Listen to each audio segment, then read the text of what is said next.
अध्यक्ष महोदय, 28 विभागापैकी या पुरवणी मागण्यात 8 विभागांनी सर्वात मोठ्या पुरवणी मागण्या जाहीर केलेल्या आहेत।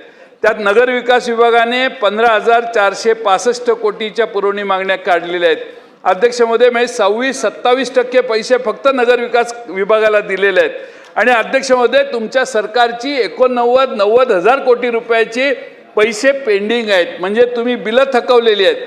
जर अध्यक्ष महोदय एवढे पैसे असतील, नुसत्या नगर विकास खात्यातच 1700 कोटी रुपये थकलेले आहेत, मग अध्यक्ष महोदय बांधकाम खात्यामध्ये 80,000 कोटीचं पेंडिंग आहे। मी मगाशी सांगितलेले पुरवणी मागण्या आतापर्यंत दिलेल्या 27,000, 24,000, 23,000 कोटीची तरतूद झालेली आहे।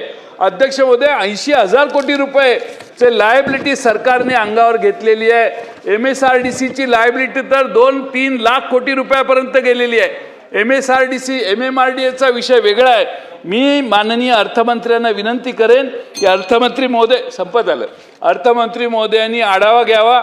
MSRDC वर किती बोजा आहे, किती लायबिलिटी आहे, MMRDA वर किती बोजा आहे, किती लायबिलिटी आहे। MMRDA संस्थेत कधीच लायबिलिटी बोजा नसायचा, पण अध्यक्ष महोदय आता सरकारने MMRDAच्या पैशातून लिव्हरेज करून अधिक पैसे उभा करून वेगळी कामं केली आहेत। कामं करायला विरोध नाही, पण खिशात पैसे नसताना अध्यक्ष महोदय टेंडर काढण्याची प्रवृत्ती आहे।